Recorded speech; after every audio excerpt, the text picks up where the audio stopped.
There we go. All righty. So, Bethany? Yes. Are you ready? I am. All righty, here we go.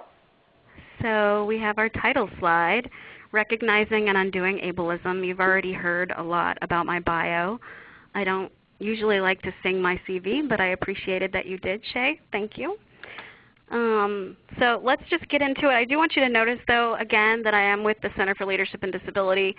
My comrade here is with me, Stacy. So we do a lot of really great work, and it's everywhere between community advocacy to research to all sorts of things. So when I post the notes to this on the wiki or when I pass them on to Shaden, I will have links so you can research and find out all the good things that we are doing, which there are a number of things. But let's get into it.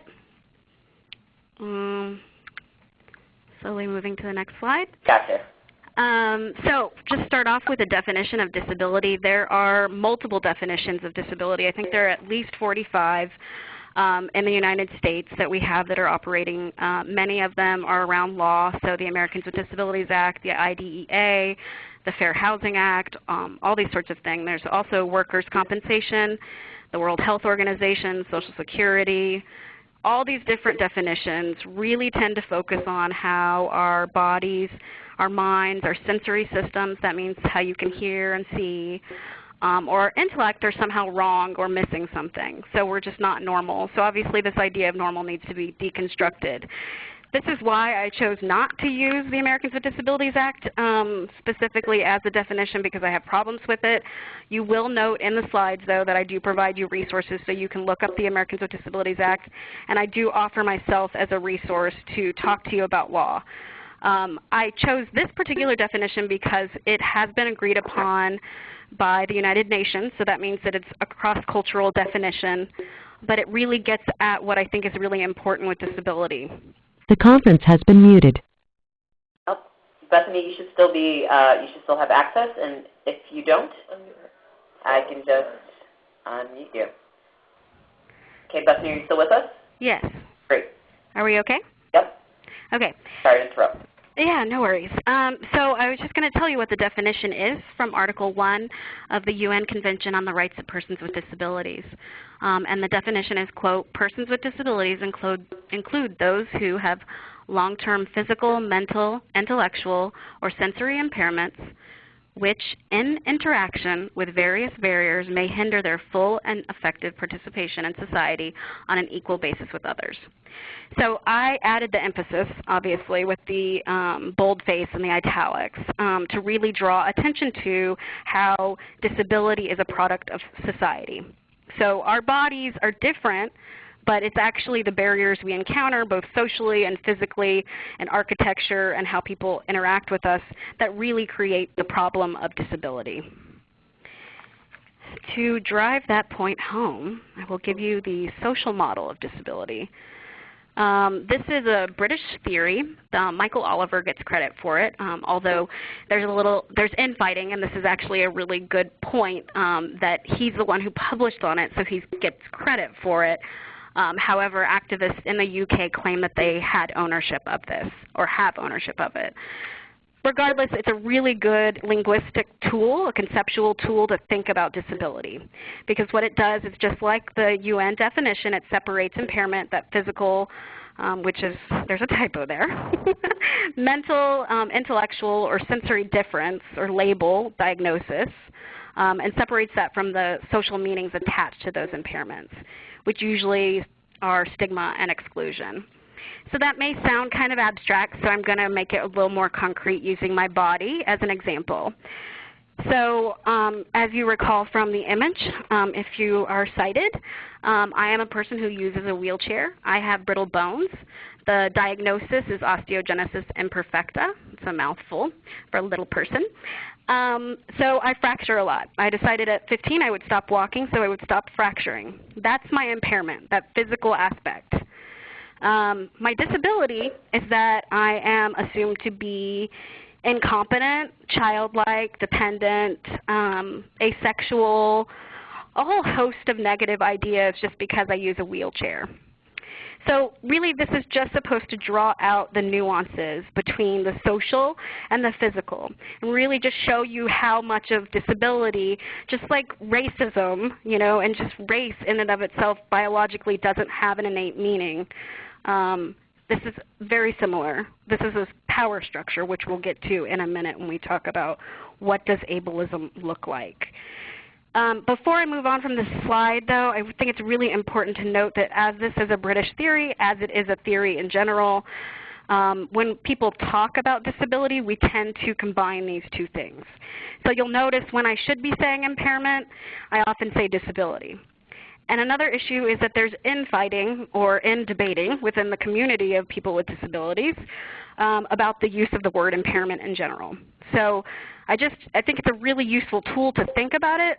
Language-wise, it doesn't always come across. So just be aware of that.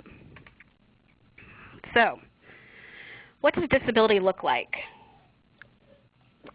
So these are census data statistics, and in the slides you'll have links to these so you can look them up yourselves and play with the numbers and have a good time. Numbers are not my favorite thing in the world, but it's really important to look at how broad the disability community is. It's exciting to know how many of us there are out there. So 19% of the U.S. population identifies as a person with a disability. That's about 54.1 million people. That's 1 in 5 of us. That's a lot of people. So that means we're everywhere. So even when you think you don't know anybody who has a disability, you really do. So that's really exciting. You could tell that this is where the nerd part of me comes out. I get very excited by this because we're everywhere. But let's break down those numbers just so you can really feel what does disability look like. 10% of the population, of the entire U.S. population, have invisible disabilities. That includes learning disabilities, visual impairments, hearing impairments, behavioral, emotional, intellectual impairments. So that's a lot of people. The majority of people who identify as individuals with disabilities, you can't see it. And so that's a huge issue when we'll talk about disclosure in a moment. Moving on. 4% of the U.S. population uses canes, walkers, or crutches, so these visual markers of difference. And then only 1% of the U.S. population uses wheelchairs. This is really crucial and exciting to know because we're moving on to the next slide, the importance of the disability stats, which is an image.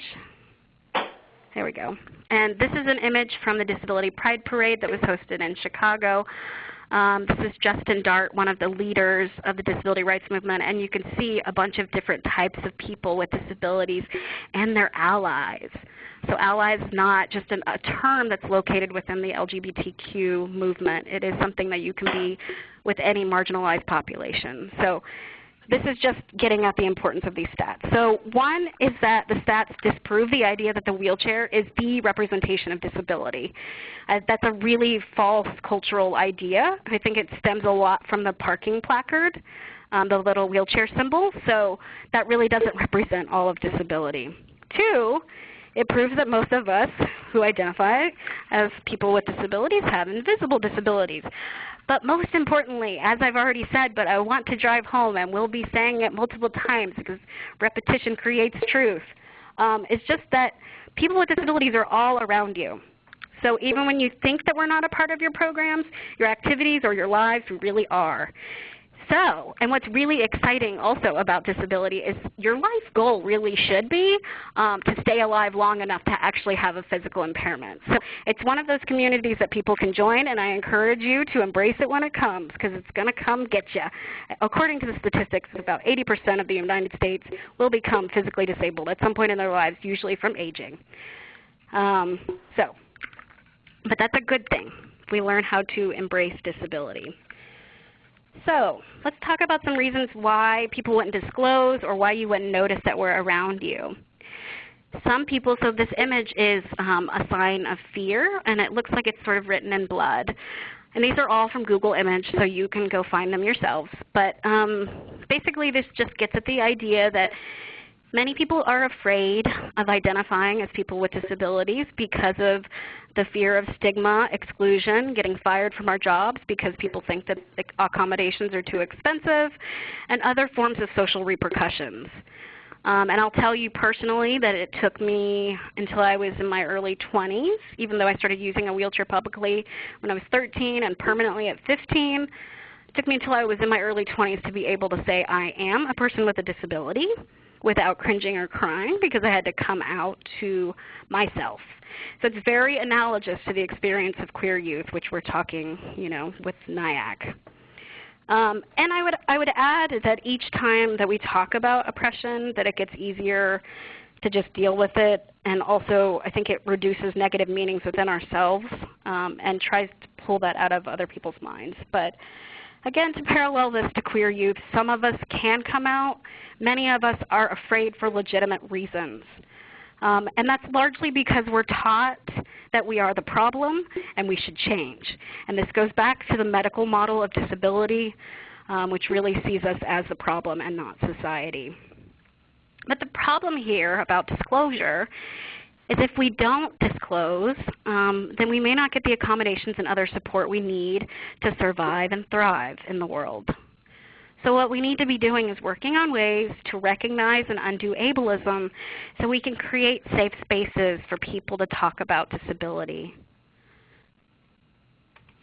I'm going to go through defining ableism and then open it up for questions if you'd like to. I'm usually an interactive teacher, so this is new to me. I don't like to lecture because I don't think people listen after a while. But I'm going to go through ableism and then just see where you guys are. So defining ableism, again, there's a citation in your slides. This is Fiona Campbell. She's an Australian scholar. She wrote a book called Contours of Ableism. So ableism is a system of power, like racism, homophobia, transphobia, ageism, sexism, genderism, etc., all those isms that hurt us. And it operates in two ways. One, to discredit and exclude people with disabilities culturally. When I say this, discredit and to exclude, I'm referencing specific things. I'm going to highlight 4 for you.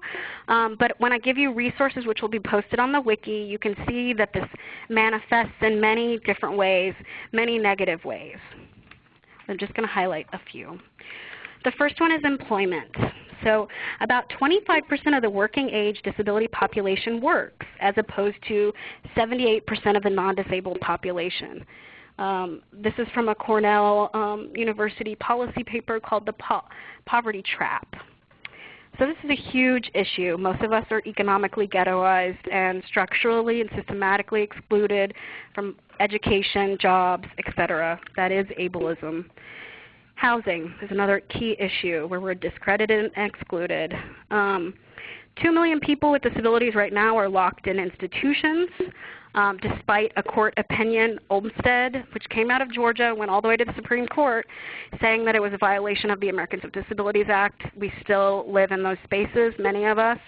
A lot of good people working on that, including my colleague Stacy, my organization, the Center for Leadership with Disability. And we just got a big court case here in Georgia. So hopefully this will change. This is a huge issue, though, and that 2 million, that number is not included in the census data. So when I told you 54.1 million people are people with disabilities, that doesn't include the 2 million people who are incarcerated in institutions. And you can see this is parallel to the prison industrial complex, or just putting people that are not valued culturally into spaces so we don't have to deal with them. That's a theory written by Marta Russell and many other people. If we expand that to housing in general, most homes are not accessible physically or affordable to people with disabilities, again, because we are economically ghettoized. Another way that we're discredited and excluded is sexual stereotypes. As a sexologist, it's important for me to mention this. And as a person who cares about this issue, it's important for me to mention it. But sexual stereotypes pervade around us as people with disabilities. We're viewed either as asexual or hypersexual. And either way, we're culturally seen as deviant and not desirable people. And you can see this as parallel to other groups of people who have been marginalized or oppressed. throughout history that our sexuality is used to demonize us. So you can see this being paralleled to the, quote, gay man pedophile, end quote, or the, quote, sexually wild African-American woman, end quote. These are both, I mean, all of these ideas are false, they're harmful, they're negative. Just using them as parallels so that you can see that sexual stereotypes are oppressive. Sorry? Shaden, did you say something? Nope, not at all. Okay. Okay, so one more way that we're discredited and excluded, and this is, again, just highlighting a few for brevity's sake, is microaggressions. This word may be new to you. It was new to me until about a year ago, but I do like it. It's a fun word, and it gets at something really useful, and that is the daily commonplace statements or looks that discredit people. So this happens to a whole host of people who supposedly don't belong or otherwise deemed others. For people with disabilities, it's often manifested or it happens through staring or intrusive questions about anything from reproductive capacity to the ability to have sex, anything, whatever you're doing, it's a whole host of things. Can you drive? I've been asked all sorts of things by strangers. I was just asked by Nathan to spell the term microaggressions, so it's microaggressions.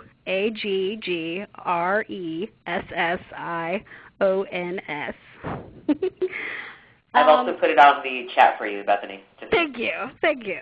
No problem. Thank you. Okay, so staring and intrusive questions are actually useful also to think about because that's a parallel with other folks who are deemed others. Specifically, I just wrote with one of my friends who identifies and is a trans man. He and I both have experienced really intrusive questions and lots of staring, and the staring basically extends for quite a while, and the look in people's eyes are, what is that? Really very uncomfortable to feel that all the time and weather it on a daily basis. Other examples of microaggressions are baby talk or talking down to people, talking to the person with a disability as though they are the guardian. So these could be friends or lovers or parents or anything, but they're assumed to be somehow over the person with a disability, as if we're not, equals in a space. So those are microaggressions in a sort of nutshell. And I can give you resources on it. I just think it's a useful idea at getting at that daily expression of ableism that we all have to experience if we have some kind of visual marker of other. So the other way that ableism is expressed, and this is a bigger issue than just speaking to disability, is that it creates social pressure for everyone to look, act, talk, think, move, everything, etc., normally, end quotes. A disability studies scholar, Rosemarie Garland Thompson, calls this the grammar of embodiment, or the rules of how you're supposed to be a person. So again, we can see here that normal is a social construct, that we're taught the values of normal through media, our parents, our peers, and other social forces, yet few of us can live up to this ideal. And most of us are harmed by the pursuit of normalcy. I just want you to think about the costs, both financially and emotionally, and just in general of trying to, quote, fit in. It's expensive multiple ways. Anyway, so all of this part of ableism, this push for normalcy, basically encourages people socially, this sort of social push to normalize our bodies and conceal or hide our differences. And this causes physical and psychological repercussions because we have to overcompensate. We can't be who we really are. We can't seek out the supports we really need to live well. And it hurts physically and psychologically. You can see this in the field of social epidemiology, which looks at how discrimination creates both physical and psychological negative health outcomes. I won't belabor that point, though, but I can give you resources. I do want to highlight something that was recently featured in the New York Times, though, of people who are now aging and had polio or have polio, post-polio. Polio is a viral illness that causes muscle weakness and in some cases paralysis. And so this study that was just recently talked about in New York Times, and I believe it's in February, traced these older folks, and the ones who pushed to normalize, i.e. walking without a cane or walking in general when perhaps they should have been using a wheelchair, or really just trying to conceal that aspect of difference, their bodies are in a worse state than those of us who actually just picked up assistive devices. And I use us because I really identify with disability. I do not have polio, though. But you can see here how normalization and this push to conceal disability really does physically harm people. So that's just a concrete example of that. I will stop here for a moment and just check in with you guys, see if you have questions or if you want me to just keep going. We're moving into undoing ableism and the steps to do that, but just check in with y'all. So what I'm going to do is I'm going to unmute the call for a second. Okay. So everyone, or so whoever would like to speak can get the option of speaking. The conference has been unmuted. Does anybody want to talk? I'm trying Bethany. to formulate a thought, so this might come out disjointed. Hello. Hi. I think it's important. You had mentioned that you were doing work with your colleague who identified as being a trans man, and you said that you were talking about staring and how that made you feel. And I think it's important that it should probably be noted that you feel that, or the way that I took it is that the way that you interpreted the stare, what it meant when you said, I think you said that the stare meant, what is that? Yes. That was the feeling. Is that accurate? Yes, it is a feeling. Okay. Yes. No, but I just don't want to give, for the people that are on the call, I don't want to give the interpretation that people with disabilities feel that way. Right. No, it is a feeling, and when I talk about the experience of ableism, that is coming from a subjective space. But it's also reinforced anecdotally from my friends who are in this community and also through literature. The majority of research around microaggressions actually looks at African Americans in college settings, and they express the same feeling. Okay. And not maybe what is it, but you just don't belong here. Really just that expression of the other with a capital O. So, but thank you for letting me own my feeling. You're welcome. Yes. Other people? Yes. Bethany? Yes?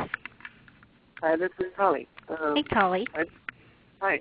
I just wanted to first thank you both for doing this. I think this is a very important space. And I also want to really kind of echo what you're saying as someone who identifies as a disabled person and also as a chronically ill person who experiences chronic pain and fatigue. So I just wanted to say that I appreciate how you're talking about how this affects our bodies as our bodies. And that because I think one of the pitfalls of talking about ableism only ableism and like defining disability only as social constructions or part of how society views us, is it denies us our realities in our bodies as well. And so when I speak of in our bodies, I also mean the feelings that we have in our bodies as a result of those microaggressions.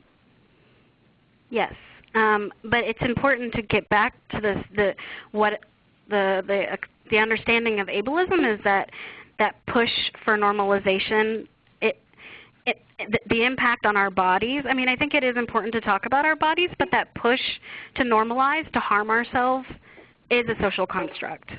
Right. I do agree, and this is a conversation that I think is, maybe a next step in the journey. We're still debating within the disability community about that, but I agree with you. So thank you. Other people? Bethany, this is Stacy. Hey, Stacy. Hey. So when you brought up the polio and that, I don't remember your exact words, but the image I got was that the people with polio that wanted to stand and walk when they really should have been using some kind of assistance, mechanical or others. And an image came to mind was a movie, and forgive me for not knowing the name of the movie. My son would know it. But Roosevelt is sitting at the front of the table, and he's making a point, and he stands up. It takes him a while, and someone runs over to try and help him to stand, but he stands up to say, everybody was saying, no, we can't do it. We can't go bomb the middle of wherever they were going to bomb. And he stands as a point to say, yes, we can. And it raised the spirits of everybody, and there was a great crescendo. But what does that mean in society? And in our conversation here, what are your thoughts on him standing up out of his wheelchair to mean that, yes, I can walk? Well, I think it's important to note that he's probably one of the most famous people with polio. Right. He also is our only person who had a physical impairment who was a president of the United States, though he concealed it out of fear of the social repercussions that I talked about. I think that's a really subjective experience, Okay. and people who want to stand and do that to themselves, I think it's important for people to be able to have self-expression and be able to figure out what's right for their bodies, minds, spirits, etc. I'm just pointing out the research that push to normalize does have negative impacts on our bodies. I think that's totally a personal experience. Some of us just can't stand up, though. So I don't know. I think that's just totally subjective. It's just how we decide to live our lives. And that's what's kind of interesting and problematic about the Western world, is this concept that we're individuals. I don't know. I think there's a nuance. I don't know the exact answer to that, to be honest with you. I just think people have their own ways of being. I do think, though, that there is a lack of capacity building, a lack of awareness of disability being positive or natural. So people, think that they're doing the right thing, even though they may just be dealing with internalized ableism, and they don't even have the language. They don't know that that's real. They don't know that there's a system of power around it. So I think that there's a multifaceted answer to that. We could probably write a book on it, actually. It's an interesting question. I don't know. Well, I think for me, where I'm going, what you're teaching me is that last point, it hits home with, I think, where I'm going with this, is that he didn't need to stand, and there was nothing wrong with being in the chair to make his point. But yes, as you know, this is a journey. Yes, but it's important to know that he may have been, expelled as president, whatever the term is. I can't even think of it right now. But he may not have even won the race if he was out as a person with a disability. So there's a dichotomy there. So he was probably trying to shore up his personhood, because when we're sitting in wheelchairs, we're often assumed not to be people. It's true of any visual marker of disability or any indication of it. So I think that there's many nuances there, but thank you for the question. I would like to think about this more. That's a very good question. Does anybody else want to ask something before we talk about how to undo? Sorry? I'm sorry. I didn't mean to interrupt. No. Go ahead. I was going to say that It's Karen. I have a question. Go ahead. Okay, so do we have 2 questions? Yes, we have Tolly and somebody else. I have a feeling Tolly is a comment, though, and not a question. Yeah. Tolly, can you hold it? We have the question. Do you mind? I'm sorry? I said, do you mind holding your comment until we get that other question? Sure. The question, this is Karen, Bethany. Hey, Karen. Hi. I have a question. As an ally, what is, and I've seen instances of microaggression, what is the most helpful way to be an ally in those situations in a way that is respectful to the person with the disability, so you're not sort of stepping in and You know what I mean? What's the most helpful way to be an ally in those situations? You know, I think this is across identities. The best way to be an ally is to listen to the person. Again, this is a subjective experience, just like Nathan pointed out that that's my feeling of what is it. That's my friend Sunny's feeling. I think you're right and not to just jump in and just assume that you should do something. But being an ally would be really useful just to listen to us and just process that feeling. I do notice that what's interesting is both friends and lovers tend to notice the staring a lot more than I do. And they seem a lot more angry, like it's a visceral rage, whereas it just makes me feel sad. And I don't notice it all the time because it's every single day. So that's an interesting experience of emotion, but just sharing that emotional space I think is useful. And I would welcome other people's ideas of how to be an ally, but I think talking about ability, privilege, and disability in general are great ways to be allies. And in those spaces where people are staring, I don't know, sometimes even creating the physical barrier is useful just to block out the person. But that's all subjective. Each of us are different. You know, that's what's beautiful. That's the sort of closing thought of this webinar. But I'll tell you now, too, that, you know, people with disabilities are in every aspect of society. We're in every race, ethnicity, socioeconomic status, religious and political affiliation, sexual orientation, gender expression. We're in everything. So our opinions are diverse. There's no monolith. Like I can't and I won't speak for all people with disabilities, so I couldn't tell you the precise way to be an ally for everyone. But I would say a good step, which we'll move into in a moment, is really just learning awareness and empathy and listening, if you can hear. And Stacy just shared a link to her ally stuff. She is an incredible community organizer, and I believe there's 2 links now. So those are good ideas.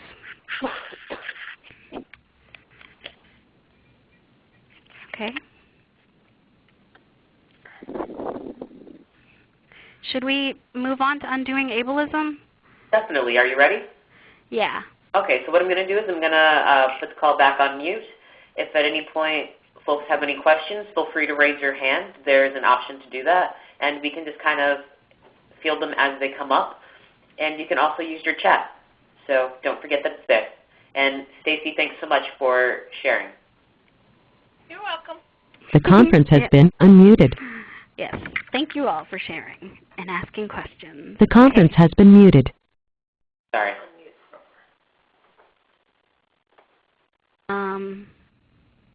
Hello? Oh, are you ready? Yeah. All righty, let's go. So the first one, I think, okay, did I move forward? No. Oh, I think we both moved forward at the same time. Yeah, sorry. Okay, so the first one is awareness. And this is really important to start thinking about privilege. I'm not talking about that extensively in this piece, but can give you resources on what ability privilege looks like. But it basically entails that the world it's sort of built for your body, your mind, your sensory capacity. It's just this sort of thing that you have, this benefit that you just are sort of given. There's a lot of research around white privilege and talking about this issue, but I digress. Let's talk about awareness. So the first step, I think, in really dismantling or undoing ableism is really having a sense of awareness and thinking about what you've heard and the resources that I'll give you, and just thinking about these things. A really useful tool that I've given multiple students, and some of them do not do well with it, but some of them are good and actually listen to my instructions. And what they do is, and I encourage you to do this, is analyze a day in your life and think specifically about access issues in the environment for people with disabilities. This is not an opportunity to focus on one disability or pretend you have one. Simulated activities are panned for a reason. We do not think it's good to sit in a wheelchair or blindfold yourself and pretend to be a person with a disability because you can't really get at stigma. You're not going to get at that social experience. It locates the problem again in the body. It's just really problematic. So instead of all of these things, what you should be doing, or what I encourage you to do, is just observe accessibility and inaccessibility all around you. And I'm going to just talk about, or just give you a few questions to think about when you're just navigating your lives. So what you might think about are all the paths you use accessible to those of us who use wheelchairs or strollers or other things with wheels. Do you rely on signs or other visual markers to navigate space? Do you rely on social cues to understand interpersonal communication? Just thinking about desire and how much of that is played out with these nonverbal cues. Are ideas expressed to you in concrete, accessible ways? These are all questions to think about that get at different impairments. So you can see there's a wheelchair user, a person with a visual impairment, person maybe on the autism spectrum or identifies as neurodiverse, and then a person with an intellectual or developmental disability with the concrete, accessible ideas. I have to admit that this is not a particularly accessible webinar, one, because there's no captioning. We've talked about that at the beginning, and NIAC is going to be working on that, which is great.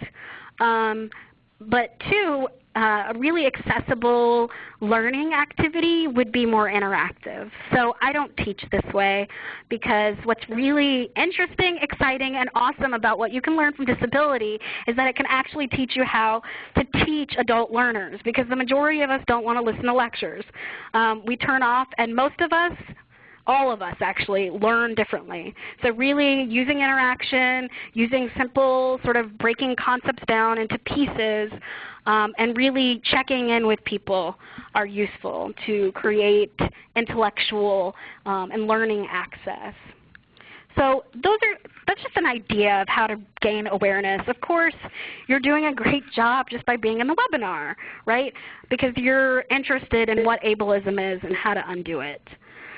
I also encourage you to bolster your empathy skills. And now I will admit this sounds a bit new age, but I have, first of all, I did live in San Francisco for 2 years. I do have some sort of quasi-hippie tenets in me. And I really do think a lot about emotions and how they mobilize people, how fear and pity, and how all of these emotions are used strategically, socially, to either oppress us or uplift us. So what I want to do is just take a moment and parse out the difference between empathy and sympathy. And again, this is my subjective research around, or my understanding of what I've researched around affect, which is the study of emotion. So empathy comes from a very different place than sympathy. Sympathy is a form of pity. It sort of entails an unequal power dynamic. One feels bad for another who is somehow beneath them. So you see that they're not on an equal plane. Whereas empathy allows you to try to take your own experiences with oppression or discrimination, or listening to those around you. Oh my, if you can hear, I encourage you to do that. Or actually reading about this. It's an incredible tool. And really try to take what you've learned in those avenues of knowledge and parallel it to ableism and try to feel something. I'm not encouraging you to get in somebody's wheels or their shoes. Just encouraging you to feel. So anyway, a little new age. We're going to move on to some concrete ideas. The first one is language. This is, I mean, if you study Michel Foucault or any other scholar, you can see that language or discourse, the way we talk about things, really creates reality. And it really has a lot of social meaning. So I'm going to start out with just some hate speech around disability. So we have the R word. I'm sure you all know what it is. I'm going to say it one time. I don't feel comfortable saying it. I encourage you not to say it. But just in case you don't know what I'm talking about, because some people will say the C word, and I have no idea what they're talking about, because the C word could be multiple things. So once I will say it, and that is retard. This word, just like lame, they're both forms of hate speech around disability.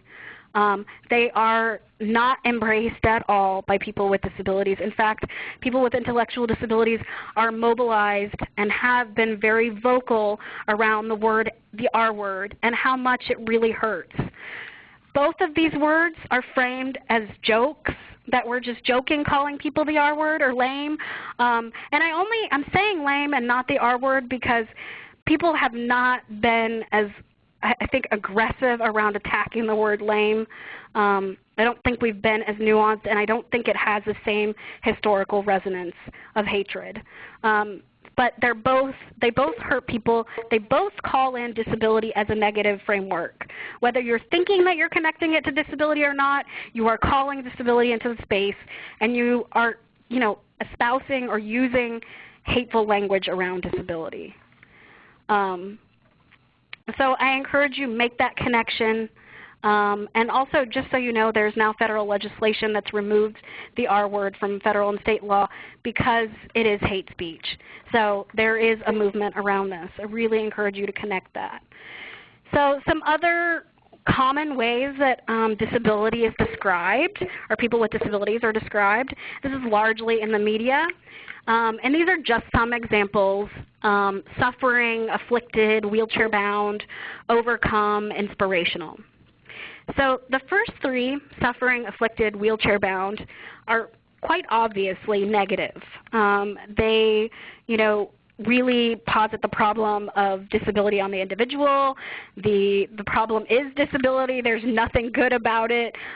If I were to be covered in a media piece, I would be a wheelchair-bound, suffering person, probably a disabled person, because media does not use people first language, which we'll talk about in a moment. The other words, overcome and inspiring, you may think these are actually positive, but in fact they are expressions of ableism. They conjure up the idea of the bootstrap narrative. I'm sure we've all heard it or read it, that Johnny, who's African American and queer, he can just pull himself up by his bootstraps and become a millionaire if he just works hard enough.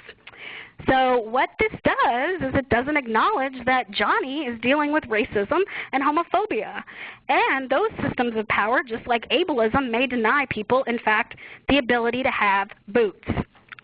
So just really important to think about those ideas because, again, these words, while they may seem positive, they put the problem of disability on the individual, not on society, and thus are an expression of ableism. So moving on, how can we use some positive language? Move to the next slide, and it hasn't moved yet. But I will tell you this slide has the word mistake written, and then somebody whiting out the mistake. So the important thing is to note that when you're divesting or getting rid of a system of power inside of you, which I don't know if you can actually get rid of it totally in a world that has these power structures, it's important to know that mistakes will be made. You may not say the right thing, you may not do the right thing, but it's important to keep trying. And also hold each other accountable. Just like I encourage you not to let your friends or lovers or whoever, your family members, express racism, homophobia, transphobia, all of these hateful forms of speech, we need to check each other on ableism. And I will be honest with you that I was born in 1980, dating myself, and I am a Libra, just in case you wanted to know.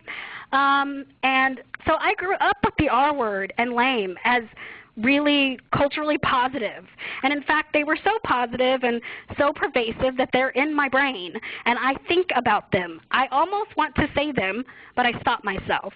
Just like I can hear negative things about race in my head too, because I've been taught those things. But I try and I don't say them, and I really try to check people on them. So a tool that I encourage you to use is people first language. You may notice that I have been using it. That means the person before the disability, person with a disability rather than a disabled person.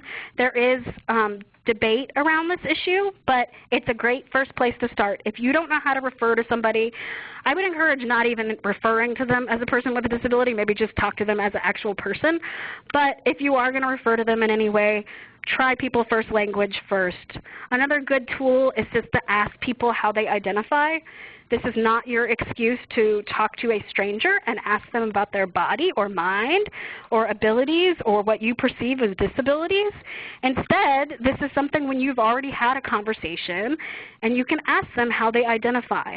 This is very parallel to, asking somebody if you don't know what their gender is, once you have actually interacted with them, what pronoun they prefer to be referenced by or what pronoun they identify with. We can't make assumptions is the basic idea here. I'm trying to move this next slide, but it will not do so. But these are all ways. Here you go. So there's a sign that says respect. These are all ways to create respect. Another thing is think about the tones that you use. If you can hear your tones. Many people can. So maybe intellectual disabilities would preclude this ability to do this. But if you have the ability to hear tones, please be aware of them. There's a lot of hatred that is expressed in tones. So I could use a particular word like I identify, and this is an insider language piece. So there's insider-outsider language. If you're in the community, you have more cultural cachet to use certain words, particularly if you're identifying yourself. So, for example, and this may be hate speech for some of you, but it's something that I identify as, is a crip. Not everybody does, right? I'm not giving you latitude to use that word. I encourage you not to, unless you have been given access to that.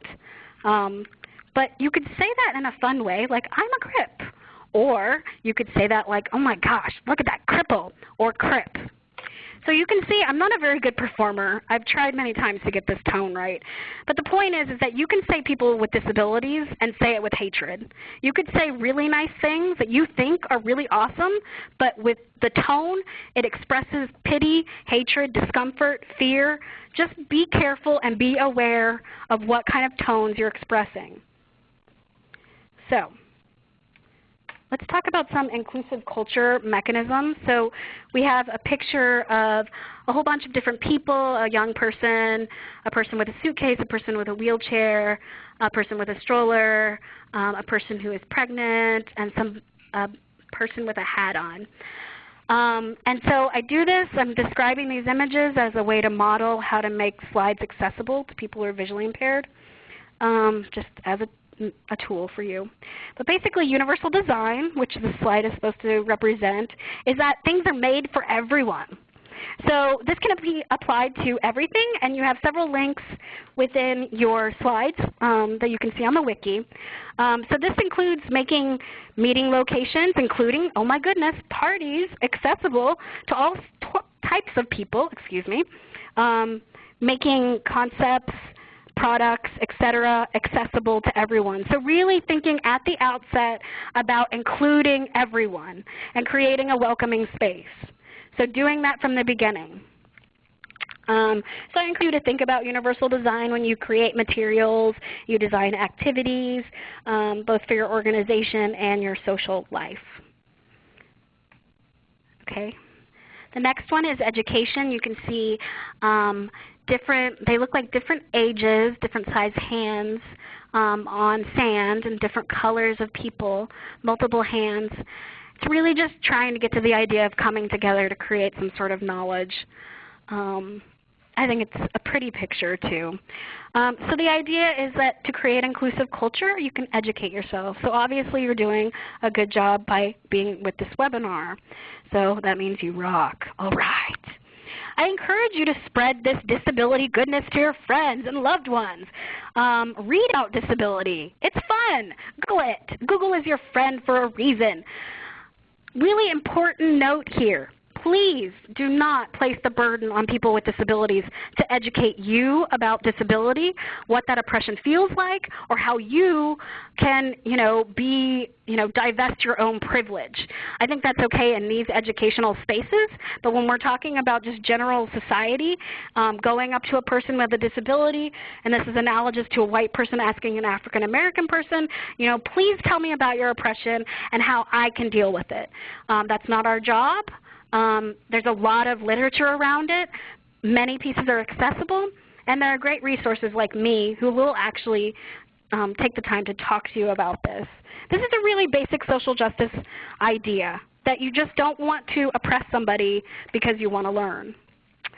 That is not to say, however, that you shouldn't talk to and listen to people with disabilities.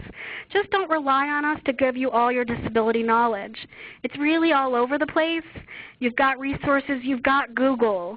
So, you know, I've had my students tell me that they didn't know this, that, or the other about disability. I had Mia Mingus, who is an incredible activist, come into my class last term, and the students were asking the most ridiculous questions, everywhere from like, what does it mean to be a woman? I mean, just really base questions that should not have been that space. They should have been talking about what she was talking about, which was ableism and disability justice, and not asking her about nuanced parts of her identity. It's not appropriate. I just had another speaker come in, and the first question my students asked was she dating somebody? Inappropriate, really disrespectful. So I encourage you to use tools that are available for a reason. And I know many of us say that some people don't have computers, but what's great is that most of us do have access to libraries. So use them. Information is everywhere, and that's really great. So I have a few more slides, but if we want to stop, we can, but I can just go through the inclusive spaces and then we could chat. Does anybody want to raise their hand if they need to speak or want to speak? Okay, Anne? I don't know if we unmute or if you just text your answer or question, rather.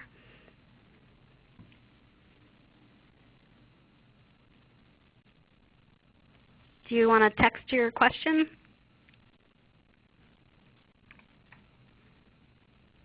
Oh, Anne. So if you'd like to chat, all you have to do is press *7, and then you can join in on the conversation. If you don't want to do that, you can also just chat in the question. Thank you, Shaden. Okay. No problem. So, can you hear me? Yes. Okay. So I work as a psychotherapist with older adults, and I often find that a lot, I work specifically with individuals dealing with depression and anxiety, and a lot of the depression is often related to changes in body and chronic illness. Mm-hmm. And definitely can get into the empathy piece in terms of getting to know the individual and what some of their, and pardon my language, but I, still grappling with ableism, and understanding it myself, but Mm-hmm. some of the challenges that, can I say that? You can say what you can. This is a safe space. It's okay. Right. We can learn from each other. Right. So understanding what some of their challenges are and some of those nuanced parts of their identity, but wanting to ask in a way that's sensitive, so not so I can learn for myself, but so that I can help them understand how to make modifications to help them, whether it's how do I have sex now, or stuff like that. Well, I hope that is a common question that you're experiencing, the sexuality question. There are plenty of resources on these issues, but I think just asking people like where they are, what the issues they're dealing with, and maybe talking about disability, which we'll get to in this next slide, just like opening up the space to, in a non-patronizing way, and just I would say a good way to maybe start is like, hey, I was just listening on a webinar and just thinking about this, and just curious what you're thinking about it. I mean, I think as a psychotherapist, they know that you're supposed to be there to listen and help them, so you're not just a stranger asking them about abilities or perceived lack thereof. Right, and I would comment if that was a concern that they brought up to talk about in therapy. Sorry, can you rephrase that? Yeah, I mean, I would only comment on their concerns if it was something that they brought up in therapy. Right. Right. Okay. Yeah, I mean, I would definitely direct people to information so that they can check it out, read, and learn. I don't know if that's always accessible. I know the internet may not be something that's particularly accessible to an aging population, but having materials and images that I'm going to talk about in a moment around so that the space feels welcoming. I mean, I think that you can start just talking about disability being a natural part of life, cite those statistics, and talk about, you know what, you reached the goal of life, and that is to become or deal with some kind of physical impairment. Yeah, like, kudos. The biggest challenge, yeah. I mean, I think that what's really exciting and really a big part of the revolution of consciousness that could happen culturally is for us to celebrate disability rather than fear it and not talk about it. If we could just talk about it a bit more and have some, you know, a little bit of love for the differences that our bodies have, and just talking about what that means to love ourselves. I do think that that has the bootstrap narrative built into it, but talking about self-love doesn't always have to be a replication of oppression.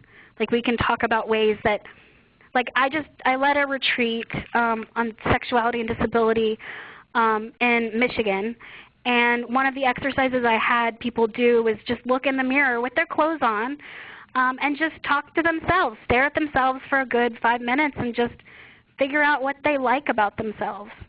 You know, if I loved you, I would, are the statements that I led them to use, or I love you because. And it can lead to profound epiphanies for every one of us, because we're all dealing with these needs to be perfect, both embodied and intellectually, and fit and trim and young and all of these things that are oppressive.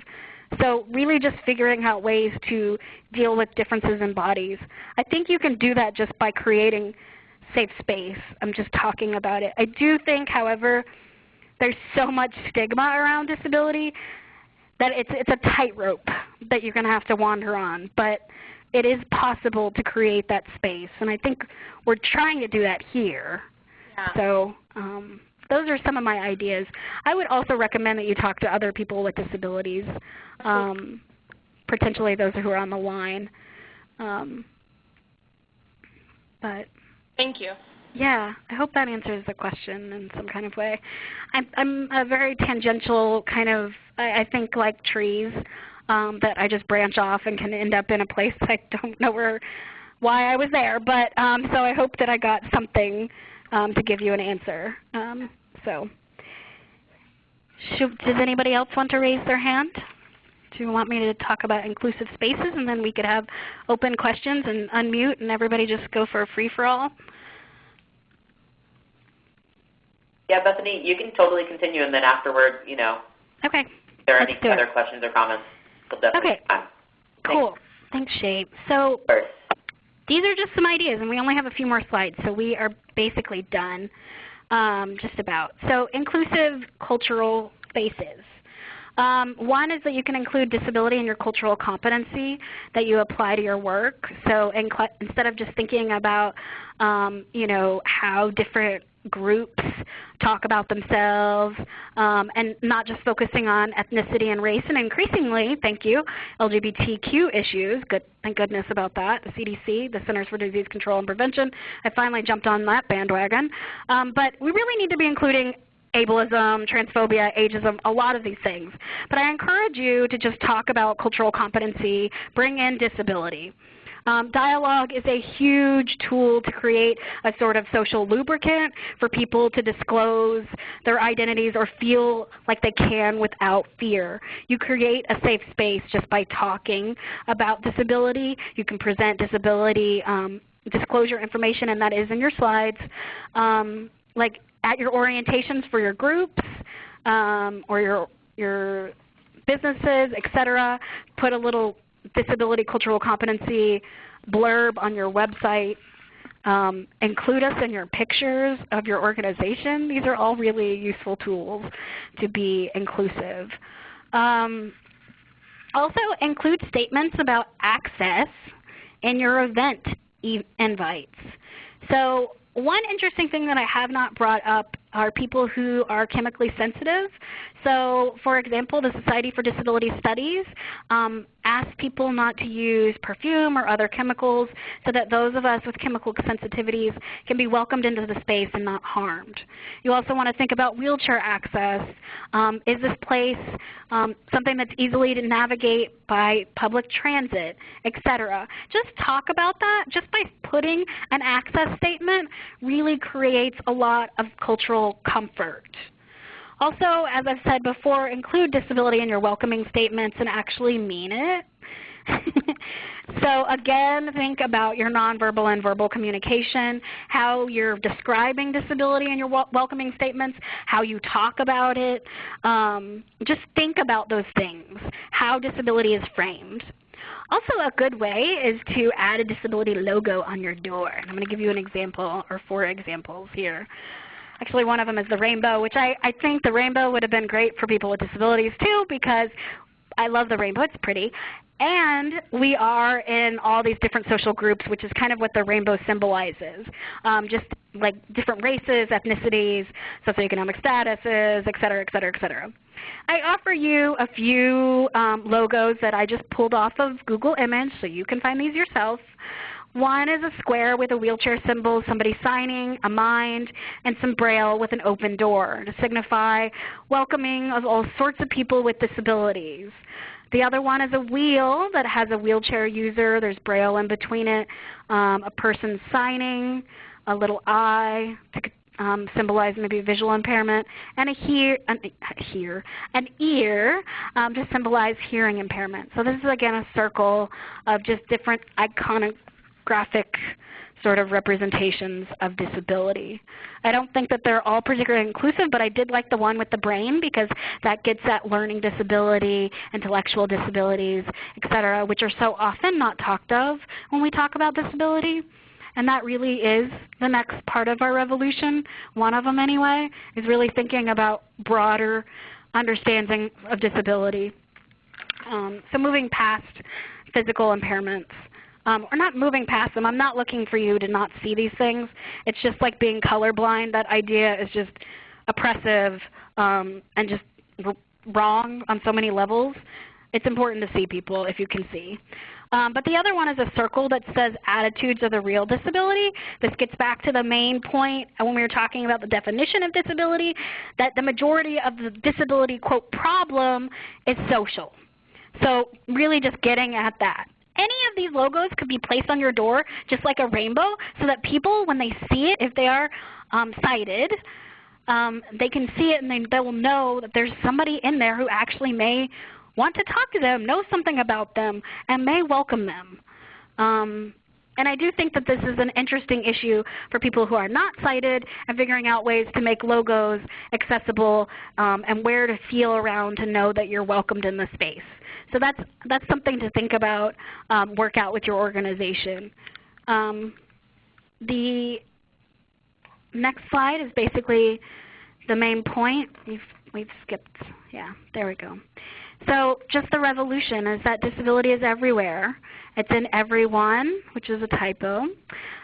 Again, every race, class, ethnicity, social orientation, gender expression, religious and political affiliations, etc. We are everyone and everywhere. We're all over the place. Getting back to those numbers, we're 1 in 5. That means if we're in a room, there's somebody with a disability.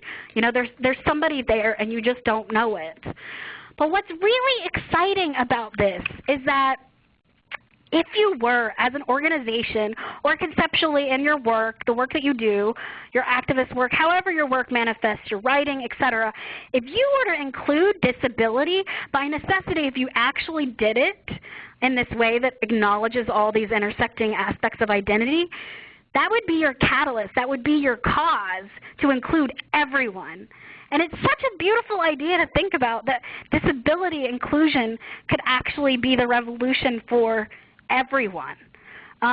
So I leave you with that idea. It's something that I've said at least, I don't know, 475 times, and it still gives me goosebumps. I have a little bit of tears in my eyes just saying that because it's something that people don't think about, but it's such a beautiful idea. And that's really what we should be getting to, is just creating space where people all can feel like they can be themselves. They don't have to conceal. They can be open, and they're not going to experience hate crimes. They're not going to experience microaggressions or all these other aspects of these systems of power that we really need to keep getting rid of in our society. So we'll move on to the questions and comments, and you will, if you are a sighted individual, you will see that there are green question marks, 5 of them. So I'm open to comments and queries, and then there are a bunch of resources that Shay will probably talk about. So we will unmute. The conference has been unmuted. Hello. So right now we're just going to take some questions, comments, and afterward we'll go through our resources. And I would really appreciate if you not signed off just yet, and definitely contribute, and then find out a bit more about what NIAC has coming up in the near future. So, questions, comments? And Bethany, thank you so much. Thank you, Shay. Yeah. Anybody? Anybody? I know we have some vocal people on the line, so feel free to talk.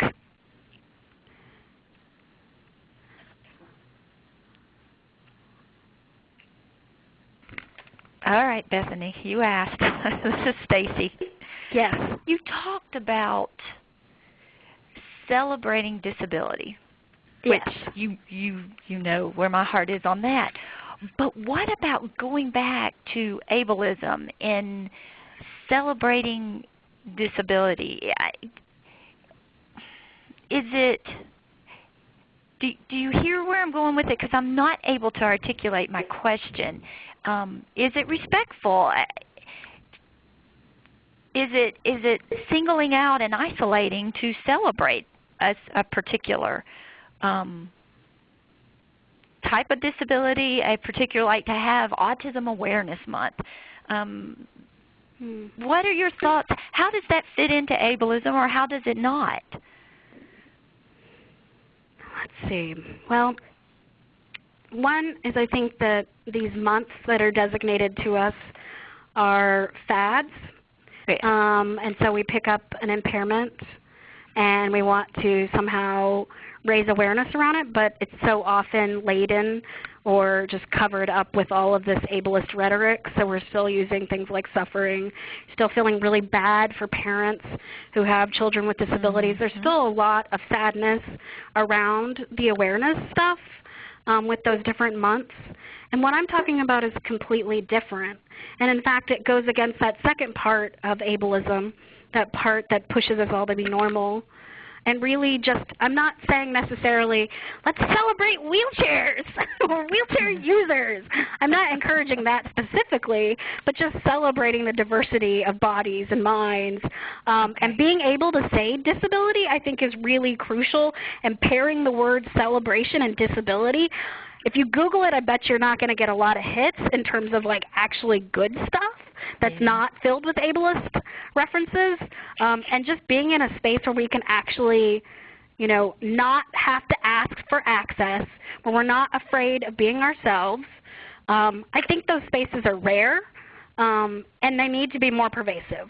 I try to create those spaces within my social groups where we can celebrate our difference, because our differences are beautiful. You know, I think you've said it many times, if we all look the same, we'd be pretty boring. And it's really true. You know, I'm attracted to a lot of different types of people, for example, and I think that's really exciting. I like to celebrate the diversity, or to use the sort of queer lingo that NIAC might endorse, I don't know, and taste the rainbow, you know, and really just celebrate life. And I think that that is a direct confrontation to ableism, because we're not supposed to celebrate it. We're supposed to feel bad about it. We're supposed to cure our bodies. We're not supposed to ever be happy or filled with pride about anything regarding our disability. We're not supposed to ever feel any of those emotions. I mean, it's just like when we were talking about language and how so often we're framed as suffering or afflicted from or by. If we could alleviate that or remove that from our language and just allow people to be different, I don't think that that's necessarily tokenizing or singling people out. This is not an encouragement for you when you're, or anybody, when you're writing about something to single out people based on these identity facts, unless that they're pertinent to the story. I think so often media frames us around disability, overcoming it or suffering from it, but we're nothing more than the disability, and that's not celebration of difference. That's creating the other. That is the problem. So I think that they're in direct they're the antithesis of each other. Ableism and celebration and loving the body they're in opposite directions. And that's my subjective interpretation. And again, I can't speak for everybody, but this is something that I think about and my friends and I talk about, and I would welcome other people to comment on or ask questions. Thank you. Yeah, thank you.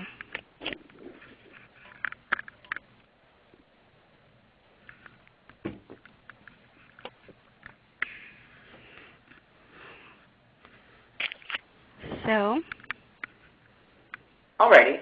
So, if you continue to have any questions or comments that haven't been answered, you can feel free to email me, and I will give you that information in a second, and I can pass that information along to Bethany. If she would like to share her information, we can make sure that that goes up on the wiki also. Yeah. In the meantime, resources. So we just have a few resources up here right now.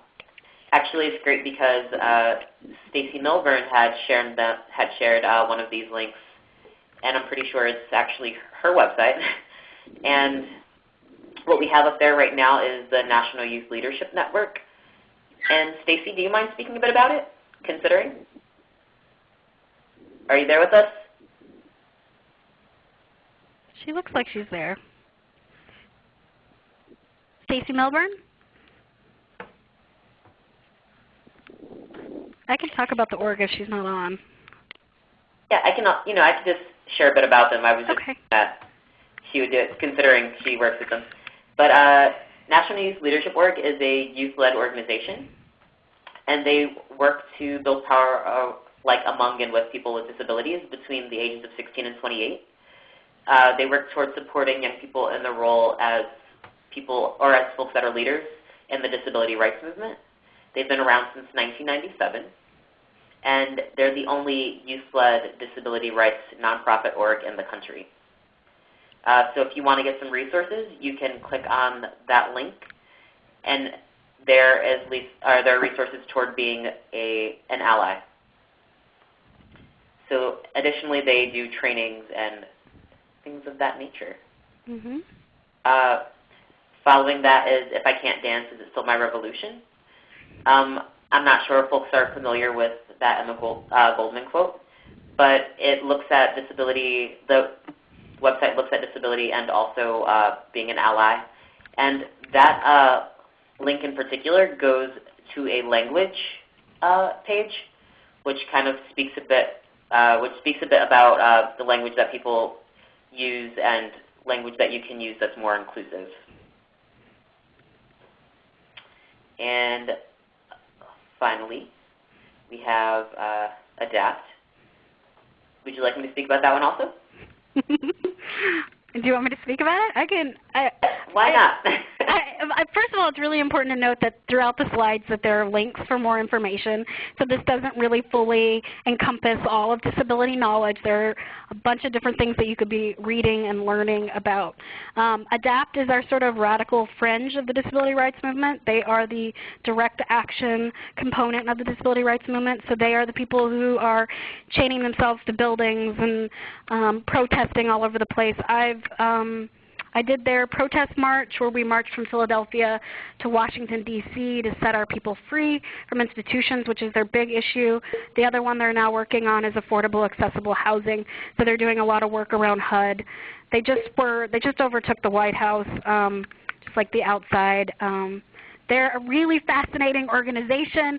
They do have their problems, but I think that it's really an experience to protest with a bunch of people with disabilities, because so rare is it that we get to be in a space where there are 300 plus people who identify as individuals with disabilities, where they're all together and singing, chanting together. It's a really powerful experience. But that's just one aspect of the activism around disability, and that's what I would have to say about that. I've done some really fun stuff with them, and I've taken over some offices in the House and the Senate in D.C. with them, and it's been incredibly scary as a person with brittle bones because police are really violent. It's not the protesters. Anyway, so. And as Bethany noted, there are additional resources. They're throughout the slides, and the slides are available on the wiki, and we will get there in 1 second. Also, if there are any resources that you all have, feel free to speak up or chat in, and we can definitely make sure that those get put on the wiki. If you feel that those are really great and important resources, we want to make sure everybody else has them also. So, upcoming webinars and lunch munches. Our webinar series, we have a webinar that happens every month, and they happen on various strategies. In November, we're probably going to be focusing on working with youth involved in the street economy. And in December, we're going to be discussing including hepatitis and HIV prevention strategies and how to do these things effectively with young people, specifically LGBTQ young people. And those are our webinars. Lunch Munch is a new thing that NIAC has started, and what it is it's not a webinar in that you come and you get information, but that you meet with other people or you conference in with other providers and people doing the work around the country and share your information. So share the skills that you have with the understanding that we are all experts in some of this in our own ways. So, and it allows like an hour to do that. Lunch munches are an hour in comparison to the hour and a half that we usually do with webinars. So, for more information, if you'd like more information on NIAC or to request SIBA, you can contact myself, Shaden, and I'm the program coordinator. You can also contact Shannon Murphy. She's on the line with us right now. Hello. And she's our program manager. Both of our information is there. And if you just want to stay in touch with NIAC and figure out a bit more about what we're doing, you can sign up for our e-message. It's on the website, which is niacyouth.org. It'll always contain updates on our webinars, our blog posts, networking calls, community briefs, and ideally in the future, any advocacy we're doing. So thank you so much for coming. We really want to thank Bethany again.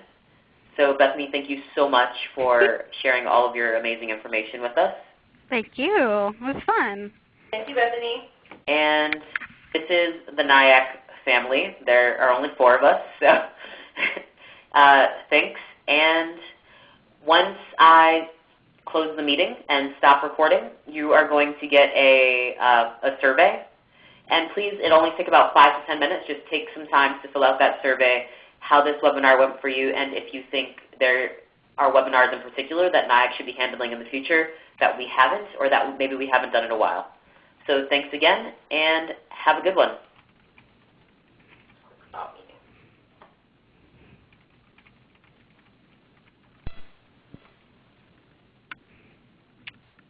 Okay.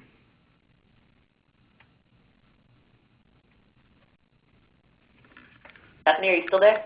I am. Oh, great. 1 second. Who else do we have on with us? Is it just you? Thank you. Please stand by.